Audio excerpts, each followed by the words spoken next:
Okay, we're here with another video. To the viewers of my channel who have kept up with me for a little while, and the ones that remember the video about the bug out buckets, and I talked about how efficient they are at storing things, even if it was perhaps fragile papers, or important papers, or beans, bullets, and band-aids, so to speak, to use prepper terms.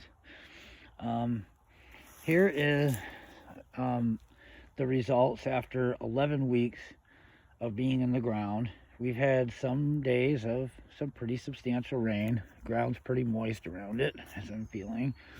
So we're going to open it up after 11 weeks. It's been buried in the ground for 11 weeks, almost 12 weeks. That's almost 3 months. We'll see how it held up, okay? So far, so good. So far, so good. Okay. Coffee is good. It's actually nice and cool, like a refrigerator. And it's perfect. It's totally great. Let me see. There's no moisture in here. No moisture that's collected. And I'm smelling the socks. They still smell fresh out of the laundry. There's no moisture at the bottom. So here it is. Here's a little bit of powder. This is actually pre-workout powder I put in here. It's cool, actually. It really is. It's like almost like an air conditioner down there. But yeah, it works. It works really great. Now, with that said, I have checked on buckets that were buried in the ground for 18 months, and it was just dry like this, perfect. I checked on a bucket once that was 3 years in the ground, and there was some socks at the bottom of it, and I did notice that the socks were getting moist with the 3-year-old bucket. And this was a bucket that was just like this. It had no trapdoor sort of cover over it. It was just the lid alone. So I guess sometime after 18, maybe 2 years, it's good for like 18 months for sure. This is 3 months basically. So after 3 months, it's 11 weeks.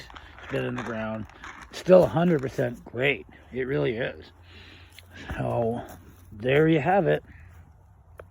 But I have some buckets buried in another town somewhere, okay? And I'll say that much.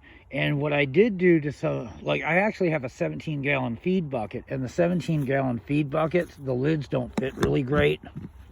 So what I did is I found some really big piece of metal sheet, and I put this big metal sheet, which is probably around it's probably about like this big, And what I did is I just kind of played around with the dirt and kind of raised it up and raised some of the ground up around it to where it looked really natural and you can't see it.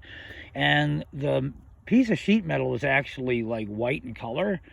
So what I did is I actually went to the store, got some brown spray paint, and I spray painted the sheet of metal just in case, I wasn't there for a year, 2 years, or whatever, and the leaves started to blow off of it, and I didn't want the white to kind of stand out and give the location, like, hey, what's buried under there? Somebody was walking, like 30 feet away from it. So there's always that chance that they could still find it, and you could lose your investment. Like, no guarantees. But, I checked on it after 18 months, and it was great. And I checked on the bucket that was 3 years old, although it was still pretty dry in there, but I noticed that the 3-year-old bucket, it had just the lid alone. It didn't have a trap door over it. So what I would do, if I was anybody, if you're going to just hold tough stuff in there, it's fine with the lid alone. But I would put some kind of a trap door, like a piece of plywood or something like that, and just kind of build up the, the landscape kind of around it, to where because the bucket should be up above the ground about yay so. You don't want the bucket actually under the ground all the way. You want it buried in the ground and still have this much left over. So that would kind of like, if you put a trap door on it, it's going to kind of wobble a little bit, and it's going to kind of like pop up a little bit, and it could be noticeable. So what you do, you rest it on the lid of the 5-gallon bucket, which is about this high, from sticking out of the ground, maybe like this high, And then around the far edge where the edge of the trapdoor kind of touches, whether it's plywood or a big sheet of metal like I've used, you just kind of, you know, go somewhere with like here I got this shovel buried right here. See, that's a shovel, okay, that I dug the hole with. I would take that shovel and I would dig some dirt from somewhere else, and I would just kind of build up the entire area a little bit with dirt and make it look like it fit flush. And then I kind of like would lay like a log, often is the case, from like around here, and then I would have it lean up against the tree, and that would keep people from wanting to walk over it. And if you could see the close proximity to the tree, it's not a good idea to plant a bucket into the ground that's in a space that would be like more likely to be walked in. So choose your space wisely. And like this here, it's not a place that somebody would walk, you know.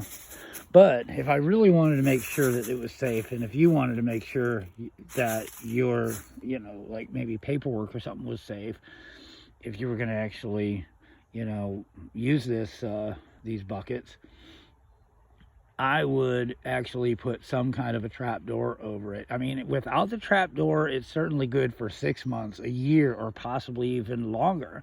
But sooner or later, it will, you know, get some moisture at the bottom of it. So if you have a pretty good size, you know, piece of plywood or something, you know, like that's larger than, you know, the bucket, covers more area, well, no matter how much it rains, you know, unless you're in a flood zone,